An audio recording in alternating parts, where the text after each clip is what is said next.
Halo, jumpa lagi bersama saya Ance Ahmad dalam channel YouTube Ance Ahmad. Nah, kali ini kita akan sama-sama mempelajari tentang satu materi pelajaran bahasa Indonesia di kelas 7, yaitu teks deskripsi. Teks deskripsi ini sering sekali kita jumpai dalam kehidupan kita sehari-hari, ya, dan bahkan kita tidak menyadari bahwa ini merupakan satu jenis dari teks deskripsi. Nah, untuk tahu lebih jauh, untuk tahu lebih dalam kira-kira apa itu teks deskripsi, apa manfaatnya, apa tujuannya kita mempelajari ini, dan kira-kira apa cirinya, nanti kita akan bahas bersama-sama. Baik, kita akan membahas tentang teks deskripsi.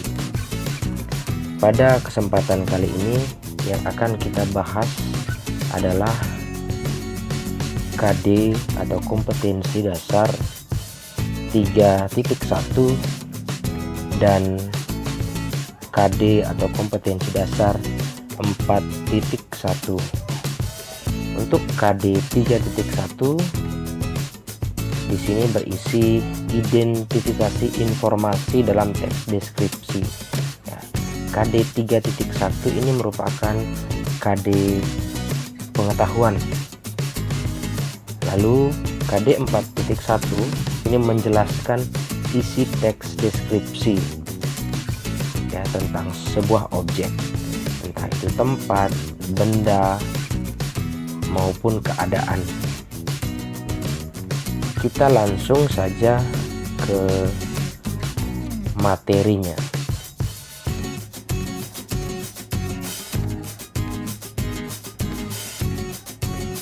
Ya, yang pertama, mungkin banyak yang bertanya, apa sebenarnya yang dimaksud dengan teks deskripsi ini?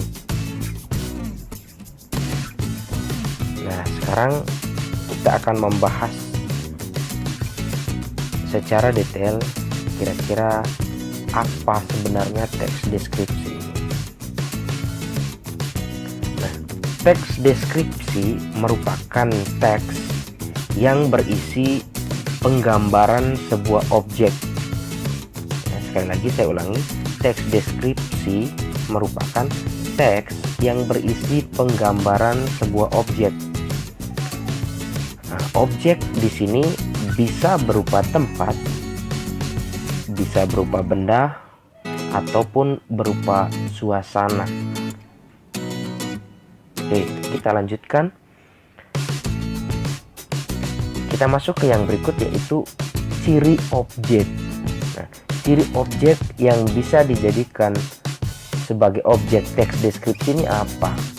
Kita lihat yang pertama. Nah, objek yang dipilih, yang dideskripsikan ini bersifat khusus. Kenapa bersifat khusus?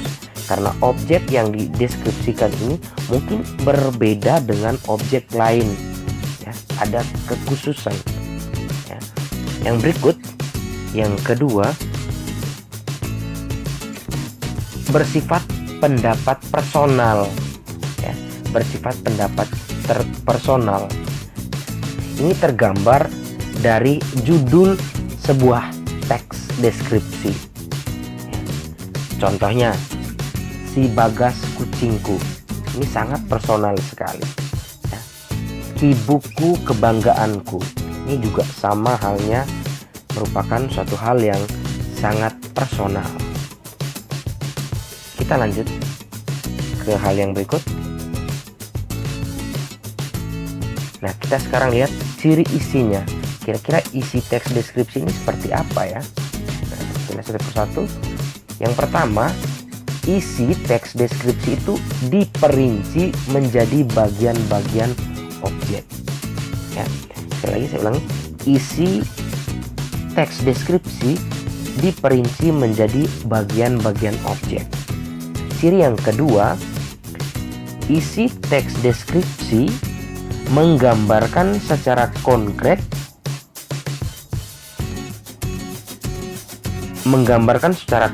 ya, apabila sebuah tempat itu, saya mengambil contoh satu tempat yang kita jadikan sebagai objek tadi, kita mengatakan objek itu indah.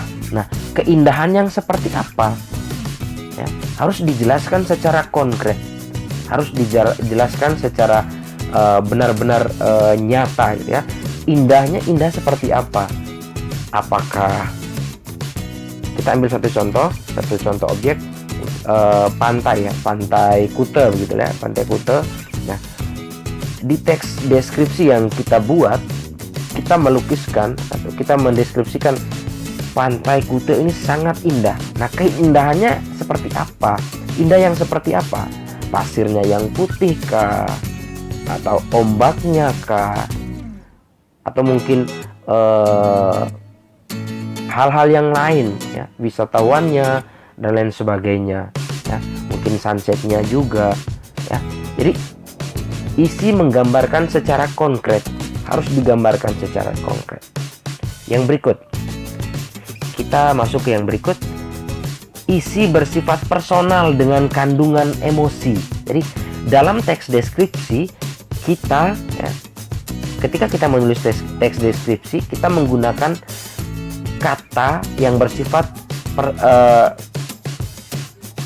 kata yang mengandung emosi kuat. Mohon maaf, kata yang mengandung emosi kuat. Jadi menggunakan kata emosi kuat ya. Indah, kalau indah itu masih umum ya.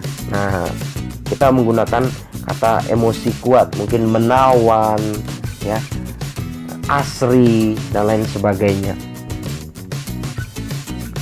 Yang berikut, kita masuk ke ciri tujuan. Tujuan teks deskripsi itu apa sih sebenarnya?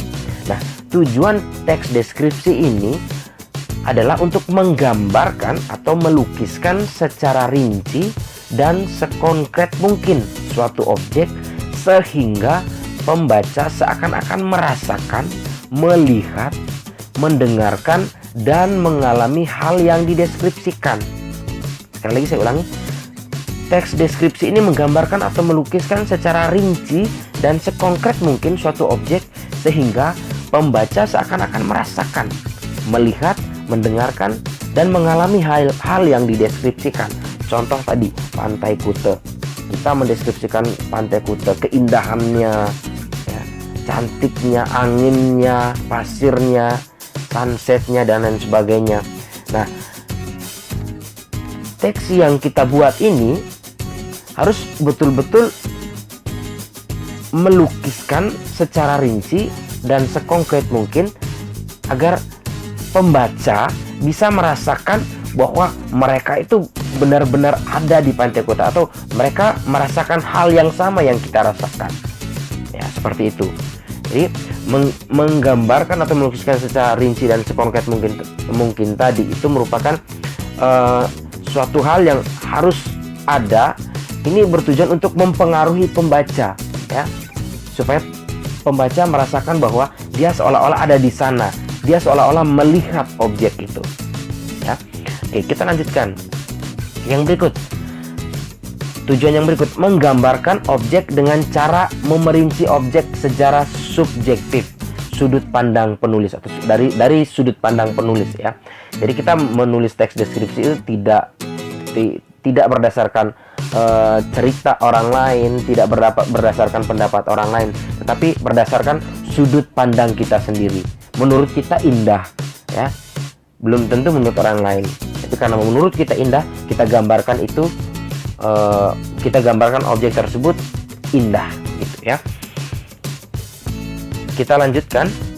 Nah, kita masuk kepada jenis ya. Kira-kira jenis teks deskripsi itu apa-apa saja ya. Nah, kita lihat.